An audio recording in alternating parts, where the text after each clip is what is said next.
Okay, I wanted to ask about your portfolio of defence. It was a few weeks ago now, but what's your view on the way the government handled the China sonar attack issue? I think it was weak. I think this should have been raised at the highest levels. What if he did raise it with President Xi? That's what I've been led to understand. Well, we don't have any confidence that he did. He's very clear on... Do you think he did or not? I don't think he did. Really? No. Based on his public utterances? Correct. Because they've given us a readout of previous meetings.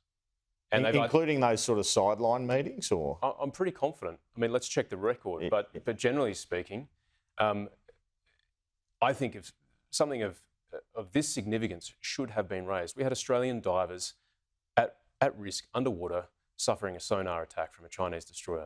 It doesn't get more significant than that. And I think that's the point where you escalate it. As Anthony Albanese says himself, we disagree where we must. This was a point of disagreement that he should have raised peer-to-peer, man-to-man. Do you think you're making much ground with this Albanese as a weak man and a beta male or whatever? Maybe beta male is a focus group's language, not a Liberal Party, but you seem happy to go along with it, but you keep calling him weak. Is that working? Is that resonating out there?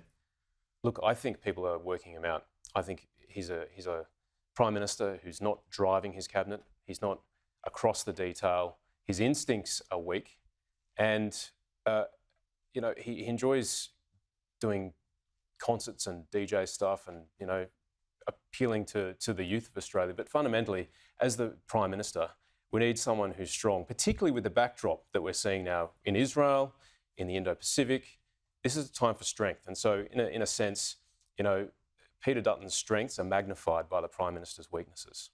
All right. Well, let's talk about AUKUS. Are you happy with the way the government's handling the deal so far? And how important is a domestic nuclear industry to AUKUS? You've been a fan of nuclear for a while, haven't you? I have. I think it would be an excellent part of our energy mix. We should be agnostic about our sources of energy, and there are many countries across the world who use nuclear power. So I think we should incorporate it, or we should consider it. But certainly I'm concerned about AUKUS. I'm concerned about the drive that we're seeing from this government.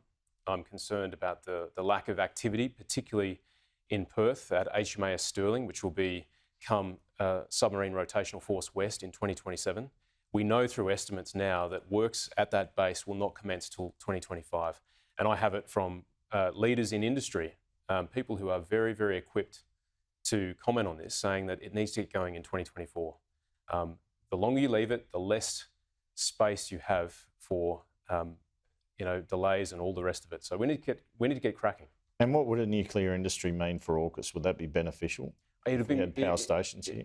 I think it'd be mutually supporting. I think the point is it's very difficult to build a nuclear-powered submarine capability without an industry to support it and to have that crossover in personnel. Because the biggest challenge we have is building the workforce. The intellectual capital required is significant. This is a nation-building task. It's multi-generational. It's a huge endeavour.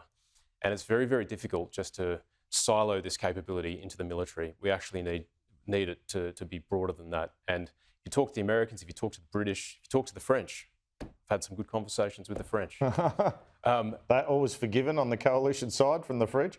Look, I've always had a good relationship with our French friends. I like our French friends.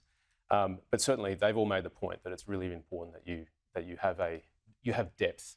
You have depth, and having a civil industry brings that depth. Shadow Defence Minister Andrew Hastie, thanks so much for your time this afternoon. Thanks, Andrew.